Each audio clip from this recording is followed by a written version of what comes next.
Beberapa warga sudah pasrah dan berhenti untuk ikut mencari, hingga yang tersisa dan masih terus melakukan pencarian hanya beberapa orang saja, termasuk tetua kampung dan lelaki yang pertama kali menolong Jaki. Pada malam keempat, saat itu hujan disertai guntur, yang membuat pencarian terpaksa dihentikan. Namun ketika mereka akan pulang, tetua kampung melihat seseorang yang berjalan sempoyongan dari arah hutan. Dan begitu disenter, rupanya itu adalah Amar. Tanpa berpipu lagi, Jaki langsung berlari menghampiri Amar yang terlihat linglung. Amar tampak pucat, wajahnya seperti menampakkan ketakutan. Bahkan ia hampir berteriak begitu melihat Jaki. Dan ketika tetua kampung memapahnya, barulah Amar menjadi sedikit lebih tenang. Tubuhnya gemetar, dan ada lendir berbau aneh hampir di seluruh badannya. Amar dibawa ke kampung dan diobati luka-lukanya. Ia juga diberikan air doa, dimandikan agar terbebas dari pengaruh makhluk halus yang membawanya tersebut. Meski sudah dimandikan dan diberi air doa, tapi Amar masih belum sepenuhnya sadar. Ia masih seperti orang linglung, bahkan terkadang ia menangis tiba-tiba dan ketakutan.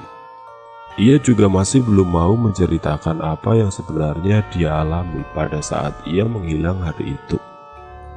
Dan karena keadaan Amar yang masih seperti itu, perjalanan mudik mereka berdua tertunda dan harus menunggu sampai Amar benar-benar pulih kembali. Akan tetapi, ada satu hal yang rupanya masih belum disadari Jaki, yakni perbedaan waktu antara manusia dengan jin.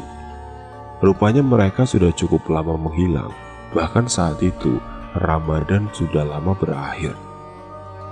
Hal itu terungkap ketika Jaki menanyakan tanggal dan bulan saat mereka menemukan Amar. Sekedar info, kampung yang saat itu menolong mereka memang warganya non-muslim semua.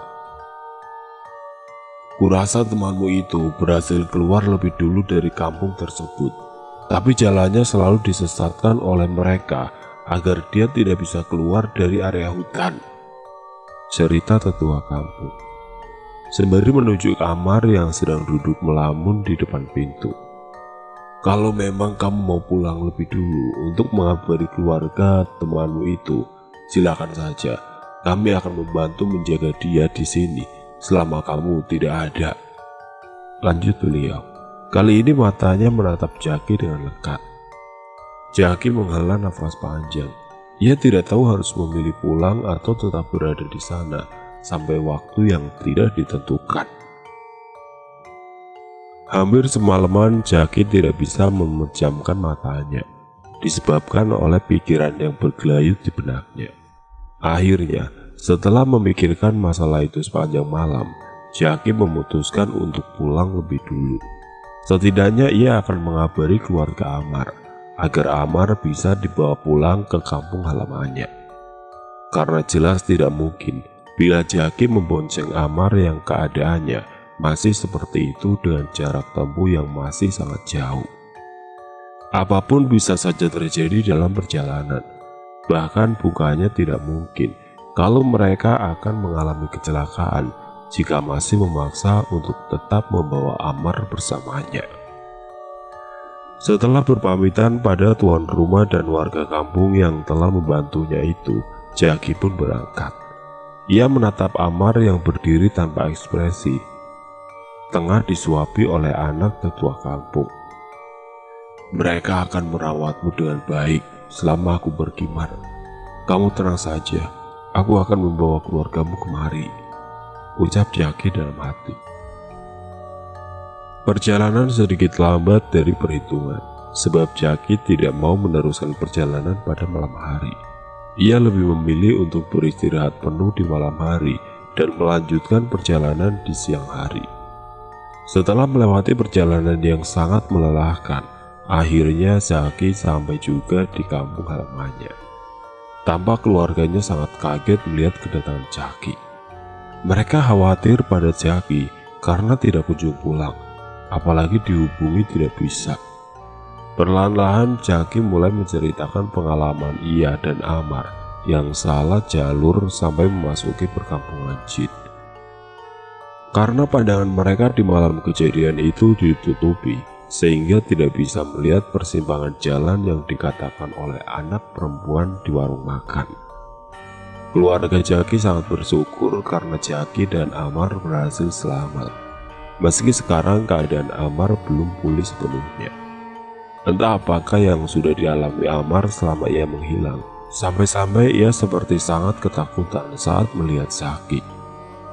Keesokan harinya, Jaki ditemani orang tua mendatangi rumah keluarga Amar. Di hadapan keluarga Amar itu, Jaki menceritakan semuanya yang terjadi, bahkan saat sebelum mereka memulai perjalanan. Amar termakan perkataannya sendiri. Harusnya sebagai orang perantau, dia tahu dan paham betul tentang pantangan berbicara sesumbar, ujar Holik yang merupakan kakak tertua Amar. Jaki terdiam. Ia baru ingat dengan perkataan Amar yang dimaksud oleh kakaknya tersebut. Ya, Amar pernah berkata bahwa ia malas sendiri terus, dan dia sangat berharap bertemu jodoh dalam perjalanan. Dan sekitar 3 hari kemudian, rombongan keluarga Amar yang ditemani Jaki pun berangkat menuju kampung yang telah menolong mereka berdua. Sesampainya di kampung itu, mereka disambut dengan baik oleh warga sana, terutama keluarga tetua kampung dan orang yang pertama kali menolong Jaki. Amar masih linglung, namun begitu ia melihat Holik, wajahnya terlihat sangat ketakutan. Tubuhnya bahkan sampai gemetar. Holik tersenyum aneh saat melihat Amar. Sepertinya ada sesuatu yang tidak beres terjadi.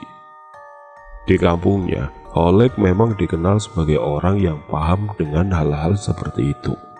Karena selain menjadi guru kuntau, Holik juga merupakan orang yang masih mempelajari ilmu-ilmu mistis. Didekatinya Amar, ditepuknya pundak sang adik, lalu kemudian dengan tiba-tiba Amar langsung muntah.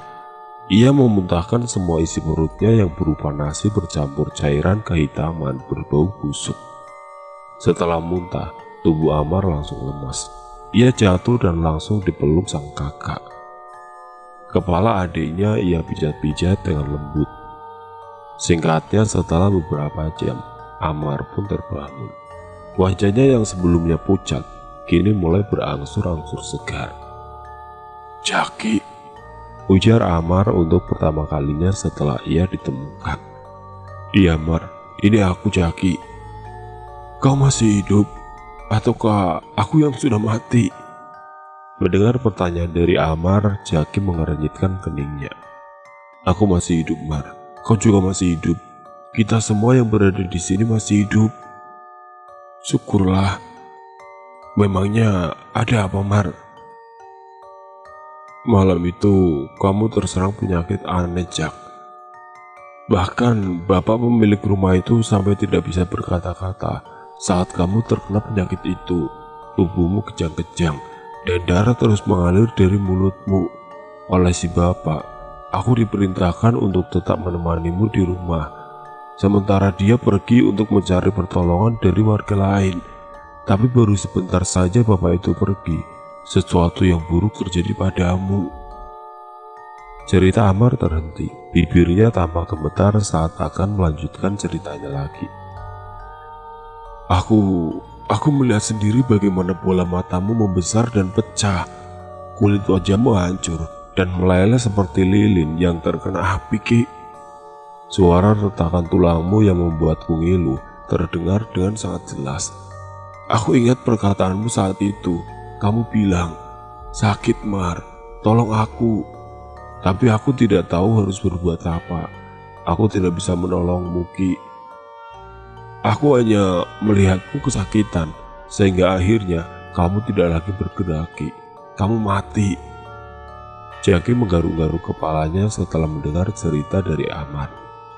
Ia tidak tahu apa yang sebenarnya dialami oleh Amar, tapi dari ceritanya itu sangat jauh berbanding dengan apa yang dialami oleh Jaki.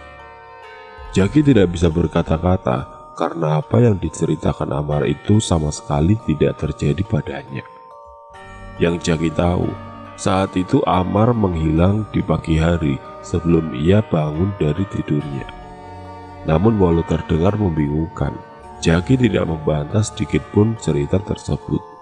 Ia lebih memilih untuk mendengarkan dan membiarkan Amar menceritakan apa yang ia alami pada hari dia menghilang. Dan bagaimana bisa kau berada di hutan selama beberapa hari? Tanya Jaki akhirnya. Amar terdiam. Ia berusaha mengingat kembali apa yang terjadi selanjutnya setelah kematian Jaki. Aku tidak begitu ingat. Setelah kematianmu semuanya jadi samar-samar. Diingatanku, Ki. Tidak apa-apa. Yang penting sekarang kamu sudah ingat dengan kami semua, ujar Holik. Setelah kejadian itu, Amar maupun Jaki memutuskan untuk tidak pergi merantau lagi. Mereka berdua lebih memilih untuk bekerja serabutan dengan penghasilan kecil di kampung halaman, ketimbang harus pulang pergi merantau ke daerah lain. Dan kebaikan para warga kampung yang telah membantu Jaki mencari Amar itu tidak akan pernah mereka lupakan hingga nanti.